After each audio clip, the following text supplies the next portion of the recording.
श्री राधा चंद्र।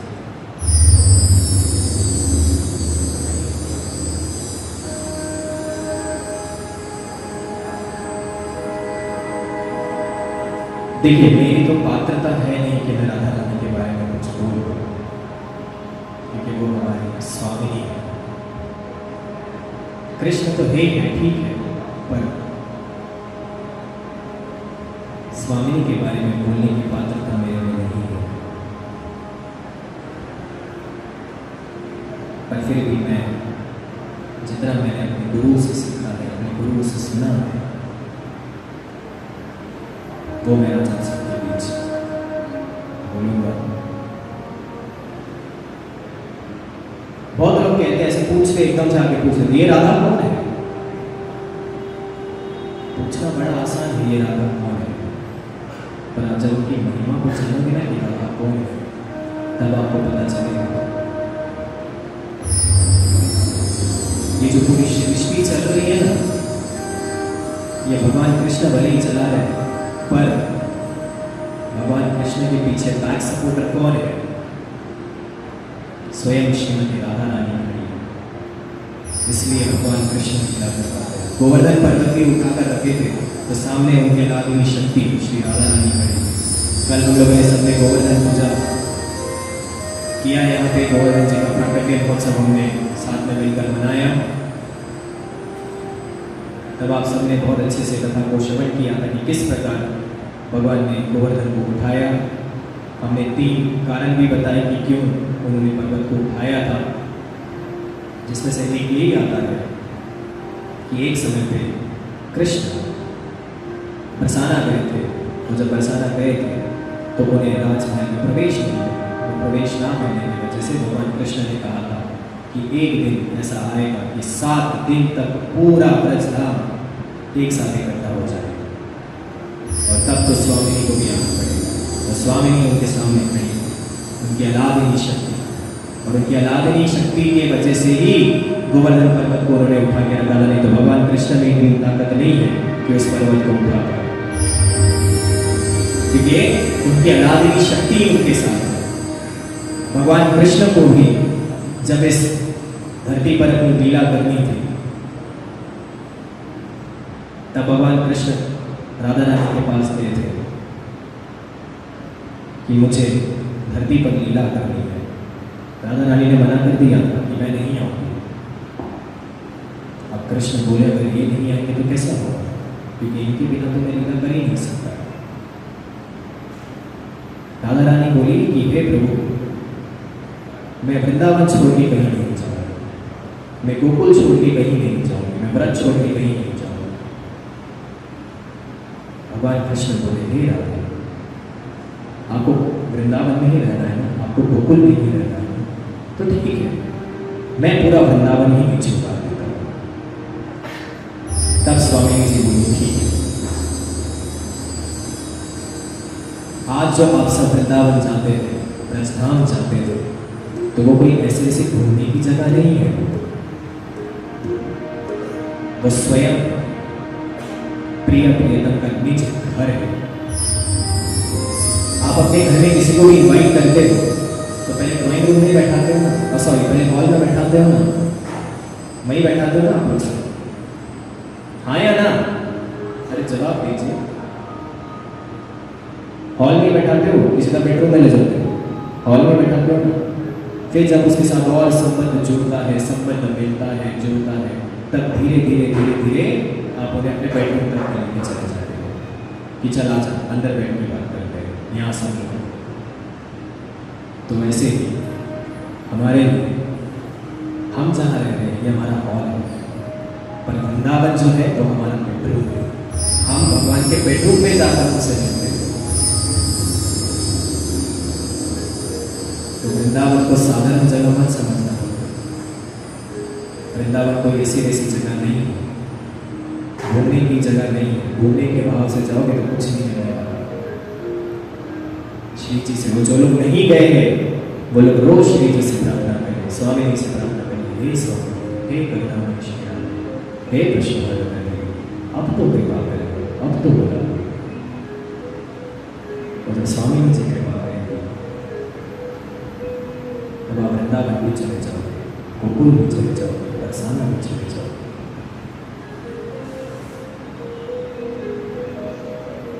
और जो भी लोग अब तक से वृंदावन गए और अब जब नेक्स्ट टाइम जाओ तो ये कथा सुनने के बाद ये चीज़ें ज़रूर करना। वहाँ जाकर के मौज मस्ती करना नहीं है, वृंदावन में जाकर के मौज मस्ती नहीं है। वृंदावन एक संतों की जगह है, देवभूमि है।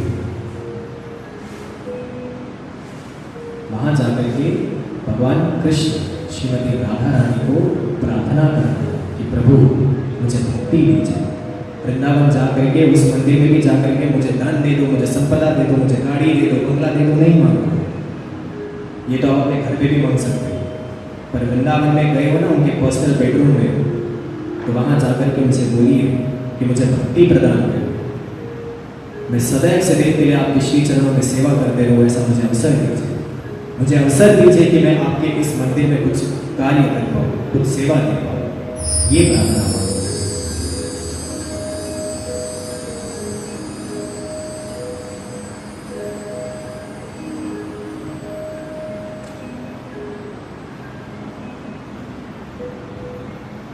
वृंदावन में जाकर के आजकल के युवा सिर्फ चाहते हैं रील बनाते हैं, रील बनाने में टाइम वेस्ट करते हैं, पता नहीं क्या मिलता है उनको रील बनाने।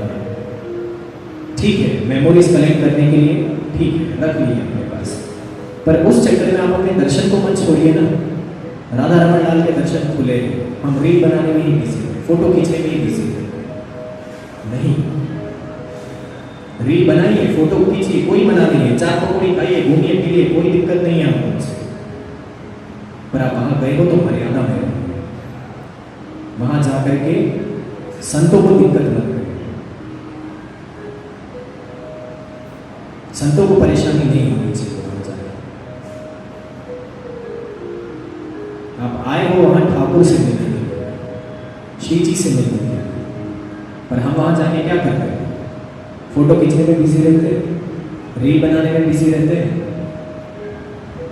इसको देख उसको देख उसमें बिजी रहते हैं, और तब तक भगवान के दर्शन बंद हो जाते हैं और फिर भगवान को ब्लेम करते हैं कि प्रभु ने मुझे दर्शन नहीं दिया। अरे प्रभु ने तुझे यहाँ तक बुलाया और बुलाने के बाद भी तू कर क्या रहा है? चल इधर घूमने जाते, उधर घूमने जाते। वृंदावन कोई घूमने की जगह नहीं है, घूमना ही है तो पास में दिल्ली है, नोएडा है, वहाँ चले जाइए। जब भी कोई मुझसे ये कहता है ना प्रभु आप वृंदावन जा रहे हो, मैं कहता हाँ जा रहा हूँ, मुझे भी ले चलो ना, मुझे भी घूमना है वृंदावन में, तभी मना कर देता हूँ, घूमने के लिए नहीं जाना। और मुझे ऐसे लोगों के साथ जाना भी नहीं है जो घूमने के भाव से लेकर के जाते हैं।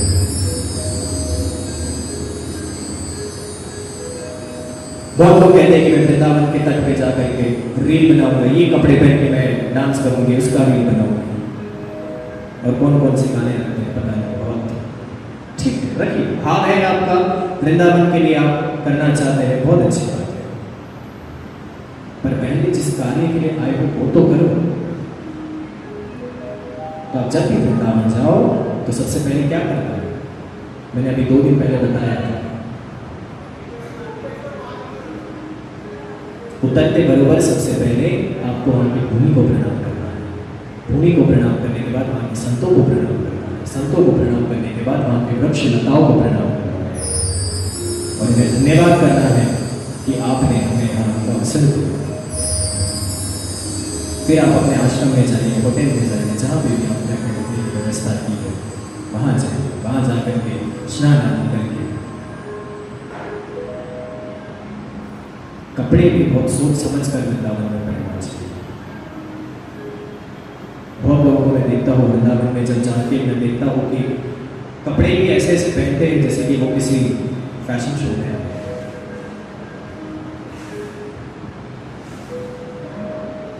रास्ते पे चलते चलते भी रील बनाते हैं, पीछे से मेरे वीडियो निकाल मैं ऐसे पढ़ लूँ, देखता हूँ मैं बहुत सारे लोग।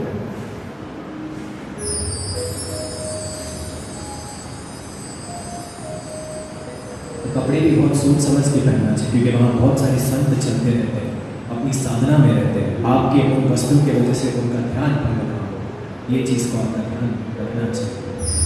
वृंदावन में जब भी जाओ तो ब्रह्मचारी का पालन करना चाहिए। हस्बैंड वाइफ भी अगर जा रहे हैं तो वहाँ पे ब्रह्मचारी का पालन करना चाहिए, क्योंकि वो धाम है, वो कोई कुल्लू बनाने नहीं है कि वहाँ हम लोग चल रहे हैं।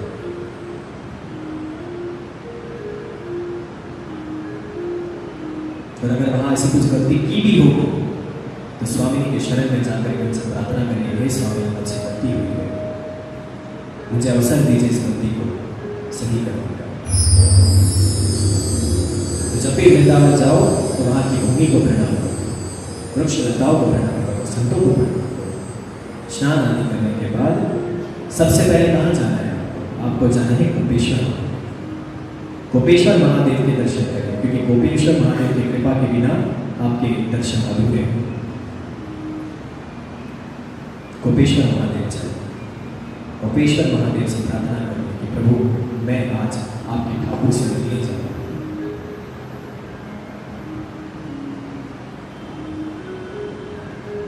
और फिर उसके बाद आपको जहाँ जिस भी मंदिर का आपका भाव है, राधा रमन मंदिर में, राधा वल्लभ मंदिर में, बाके बिहारी मंदिर में, जिस भी मंदिर में आपका भाव है उस मंदिर में जाइए और भगवान से प्रार्थना करें, उन्हें शुक्रिया करें कि आपने मुझे अवसर दिया है।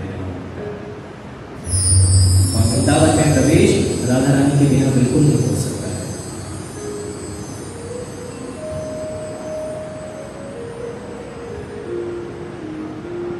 भगवान जब लीला छोड़ के चले गए, द्वारिका मथुरा जब चले गए थे, तब पूरा वृंदावन शांत हो गया। आज यमुना जो इतना झंझन बहती थी, यमुना में शांत हो गया, सारी गोपियां शांत हो गई।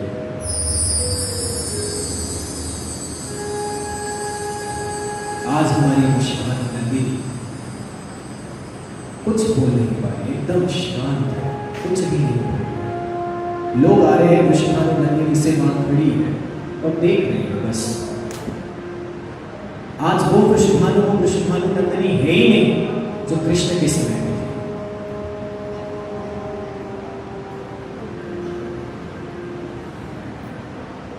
सारी गोपियां बोल रही, कृष्ण तुमने ये क्या किया, तू ये क्या करके गया?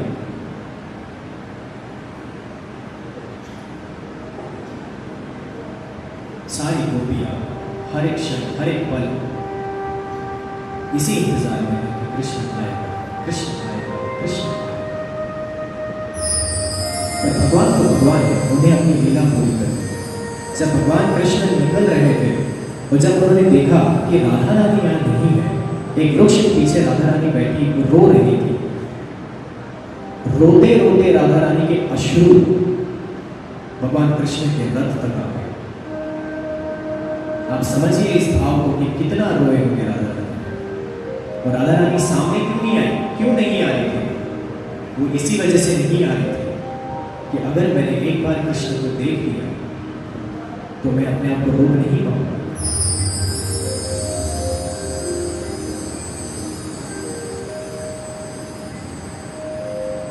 उद्धव भी जब कृष्ण आया, उद्धव भी जब वृंदावन आया, जब सब कुछ देखा तो कृष्ण ने ये करके गया।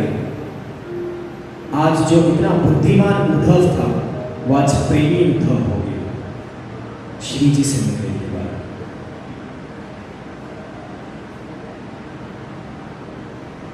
करुणा में श्री राधा, ऐसा नहीं बोला जाता है, करुणा में बहुत करुणा है राधा रानी। राधा रानी अलादनी शक्ति है, अधिष्ठात्री देवी है। या जितने भी आप नव दुर्गा देखते हैं, जितनी भी देवियां हैं ना, ये सब राधा रानी से ही की हुई है। राधा रानी से बढ़कर कोई नहीं है। इसका मतलब ये नहीं है कि हमें नव दुर्गा नहीं करना है, पूजा सबकी करो, गणपति जी की भी करो, शिव जी की भी करो, माँ दुर्गा की भी करो, सबकी करो, पर हमारे इष्ट देव कोई एक ही होना चाहिए। ऐसा नहीं है कि आज मैं इस मंदिर गया, आज मैं उस मंदिर गया, आज इधर गया, जैसा जैसा उत्सव आया वैसे वैसे हमारे भगवान चेंज होते गए। प्रभु मेरा ये काम कर दो, शिव जी से कहा, शिव जी ने नहीं किया, अरे हट इसने कुछ नहीं किया, कल से कृष्ण मंदिर जाएंगे। कृष्ण ने नहीं किया, कल से हनुमान मंदिर जाएंगे। ये भाव नहीं होना चाहिए। भले ही भगवान आपका कुछ करे नहीं करे, आपका प्रेम आपकी भक्ति इसी के ऊपर रहना चाहिए, तभी भगवान कृपा करेंगे।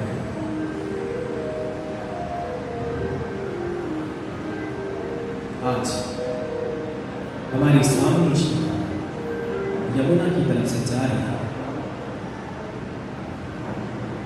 और यमुना की तरफ से जाते जाते देख रही है साथ में ललिता है, साथ में और भी मंजरी उनके साथ घूम रहे हैं।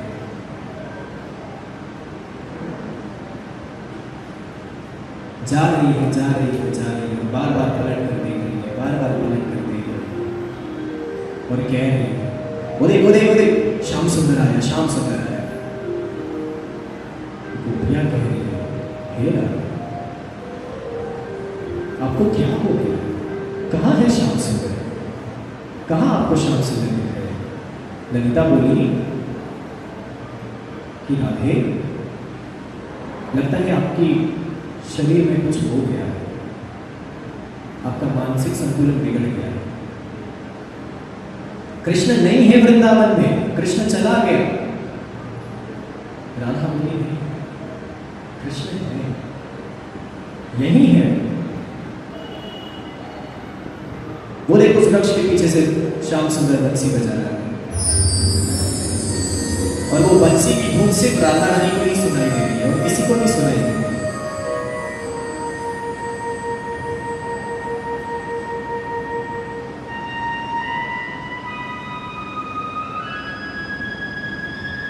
और जो इस भाव को समझ पा रहा है ना, वही समझ पा रहा है। ललिता नहीं समझ पाई इस भाव को। तूने ले करके गई महल में, और महल में ले जाने के बाद भी श्रीमती राधा मन ही मन, हे कृष्ण आ जा, हे कृष्ण आ जा, हे कृष्ण आ जा। और वहां द्वारिका में कृष्ण बोलते हुए कह रहा है, हे राम, हे राम,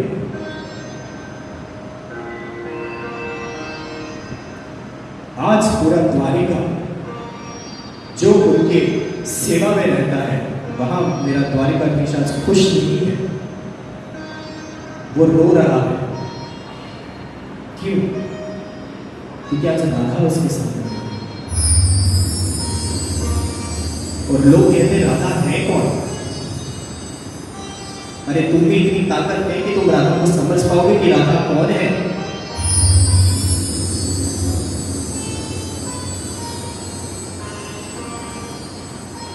महल में शुक बैठा हुआ है, शुक से कह रही है, ये शुक, कृष्ण देख कितनी सुंदर बांसुरी बजा रहा है, कृष्ण को देख कितना सुंदर मयूर पंख लगाया हुआ है।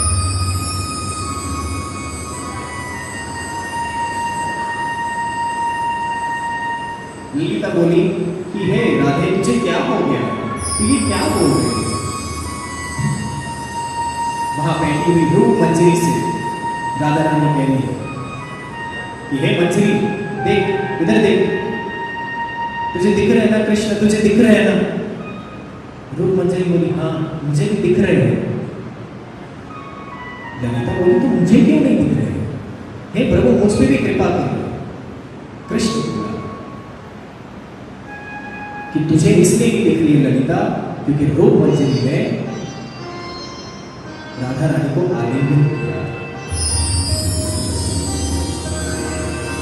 और जो राधा रानी को आलिंगन करता है वो मेरे हृदय के पास में रहता है।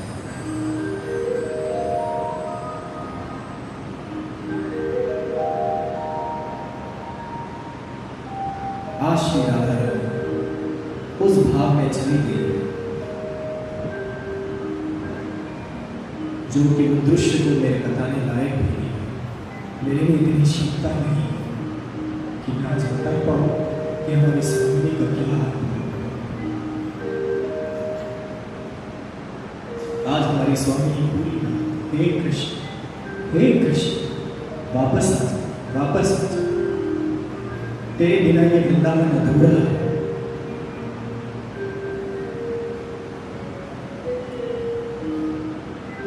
सुबह सुबह चिड़ियों ने चहकना बंद कर दिया है, गायों ने दूध देना बंद कर दिया।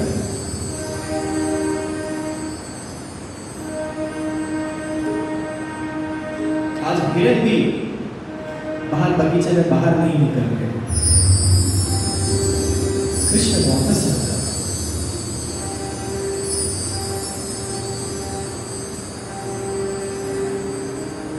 पर कृष्ण नहीं आता। वो इसलिए नहीं आता है क्योंकि कृष्ण को आगे की भी तो लीला करनी है। जब भगवान जा रहे थे और जब राधा रानी रो रही थी, तब भगवान ने राधा रानी को समझाया था, हे राधा, अगर आप भी रो पड़ोगे तो इस वृंदावन को कौन संभालेगा, कौन देखेगा? अब मेरे जाने के बाद आप ही को ये पूरा वृंदावन संभालना है। तो आज भी राधा रानी वृंदावन में ही है। भले ही ठाकुर जी चले गए शरीर से बाहर, पर ठाकुर जी का हृदय आज भी वृंदावन में, आज भी वो लीला रचे।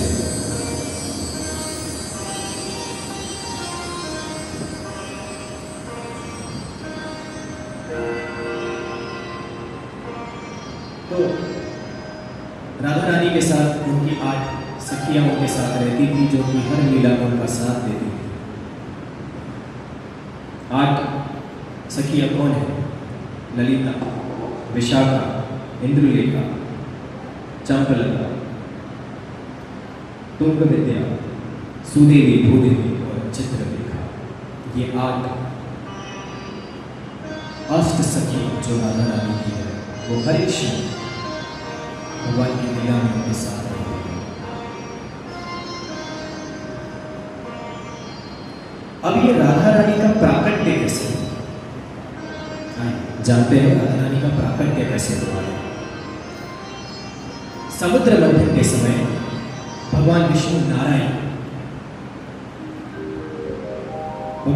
नारायण ने मोहिनी रूप का धारण किया, मोहिनी रूप धारण किया था और सब उनके पर आकर्षित हो गए, सब के सब, यहाँ तक कि महादेव भी आकर्षित हो गए मोहिनी रूप को देखकर। पर एक जन थे जो आकर्षित नहीं हुए। वे कौन थे? सूर्य। सूर्यदेव के मन में मोहिनी को देखकर के वात्सल्य भाव प्रकट हुआ। वात्सल्य भाव यानी जो एक बच्चे के लिए, जो छोटे से बच्चे के लिए जो भाव होता है ना, वो भाव प्रकट हुआ। और वो भाव प्रकट होने की वजह से भगवान नारायण ने उनके मन की बात समझ ली।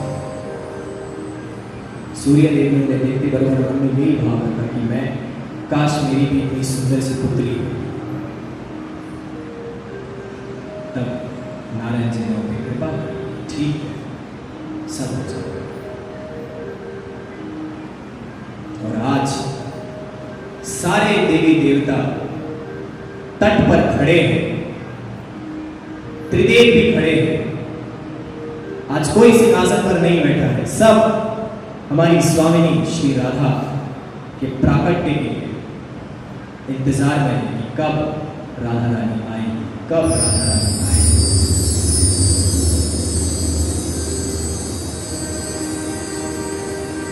तब नारद जी ने सूर्य से कहा कि मैं द्वापर युग में तुम्हारे यहाँ श्री राधा के रूप में जन्म लूंगा। और आज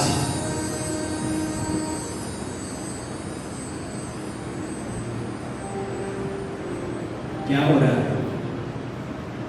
सारे देवी देवता, किन्नर, गंधर्व सब खड़े हैं श्री राधा रानी के स्वागत के लिए। और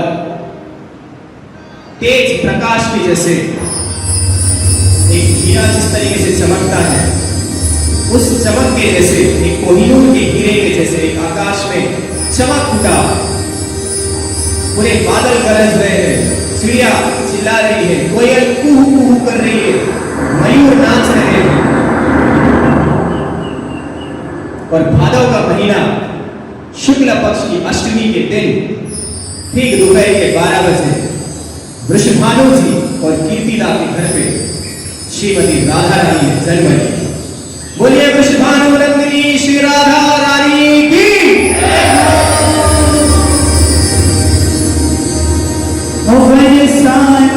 बजत बधाई कीर्ति